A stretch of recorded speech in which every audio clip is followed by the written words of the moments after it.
अजितदादांच्या मागे खंबीरपणे उभी होती, ज्याच्यामुळे अजितदादा एवढा काही करू शकले. आणि आता सुद्धा त्या जिथे काम करायचंय शांतपणे करतात. ही टिप्पणी खूपच it was in bad taste. आता बोलताना असं म्हणालात की लोकांमध्ये मला जायचंय, वारंवार तुम्ही मला जिल्ह्याला येणार, म्हणजे आता राजकारणामध्ये सक्रिय होण्याची इच्छा आहे का? नाही, मी तुम्हाला दरवेळेस लोकांना मी हे सांगते की मी सोशल ऍक्टिव्हिस्ट आहे. मला लोकांसाठी काम करण्यात मनापासून समाधान मिळतं.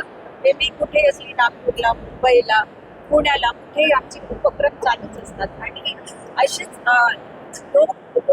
उपयोगी उपक्रम आम्ही चालू. जयंतीचं आंदोलन झालं होतं, जयंतीचं जे आंदोलन झालं जयंतीचं, तर त्या संदर्भात काही चुकीच्या पद्धतीने पीएम वरती बोललं गेलं. काय प्रतिक्रिया असतो तुमची? आणि त्यावेळेस अमित शहा आणि पंतप्रधान शांत होते असं संजय राऊत देखील म्हणाले.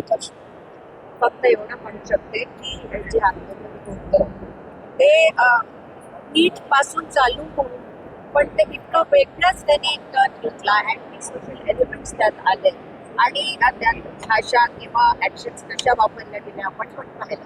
तर डेकोरम असतो, प्रत्येक गोष्ट कन्वे करण्याचं गव्हर्नमेंटला तो पाळला नाही गेला हे तर नक्कीच आहे. पण गव्हर्नमेंटने खूप साऱ्या स्टेप्स घेतल्या आहेत सुरुवातीपासून. जेव्हापासून एक झालं ते गव्हर्नमेंटनीच आउट केलं होतं, त्यानंतर नवीन परीक्षा झाल्या, त्यानंतर आता स्ट्रिक्ट लॉज परत येत आहेत. तर सगळं काही त्या हिशोबाने गव्हर्नमेंट करतंय. पण त्यात ह्या प्रकारे लँग्वेज मध्ये बोलणं ते पण मोदींची आणि त्यांच्या आईविषयी हे बिलकुल नाही, सामाजिक सेवेत कधी जर राजकीय संधी मिळाली तर यायला आवडेल का आणि काम करायला आवडेल? नाही, मला काही इंटरेस्ट नाही आहे राजकारणात. पण मी तुमच्यासाठी आणि प्रत्येकासाठी ज्याला गरज आहे ते काम. मॅडम, राऊत असं म्हणाले आईविषयी आणि त्यांनी महिलांनी शिवीगाळ केली. त्या तुम्ही एक महिला आहेत, महिला म्हणून कशा मी तेच सांगितलं की मला खूपच खराब वाटलं की मोदीजींना आणि त्यांच्या आईंना या प्रकारे फुललं गेलं त्या आंदोलनात. आणि काय म्हणावं, ती आपली जेन्सी नाही आहे, त्यातले अँटी सोशल जे एलिमेंट्स त्याच्यात नंतर ऍड ऑन झाले त्यांच्याकडनं हे झालंय. कारण मला विश्वास आहे की आपली जेन्सी पण एकदम स्ट्रॉंग आहे, पॉझिटिव्ह आहे आणि ती राईट डायरेक्शन मध्ये. त्यांच्यावरती लाठीचार्ज झाला जेनजीवरती, त्या संदर्भात काय प्रतिक्रिया? आता मुलींना देखील मारलं, त्यांचे तुकडे फाडले. सुरुवात त्या अँटी सोशल एलिमेंट्सनी केली. पोलिसांवर भरपूर वार झाला, त्यानंतर त्या लोकांवर पण वार झाला, सिच्युएशन आउट ऑफ कंट्रोल झाली.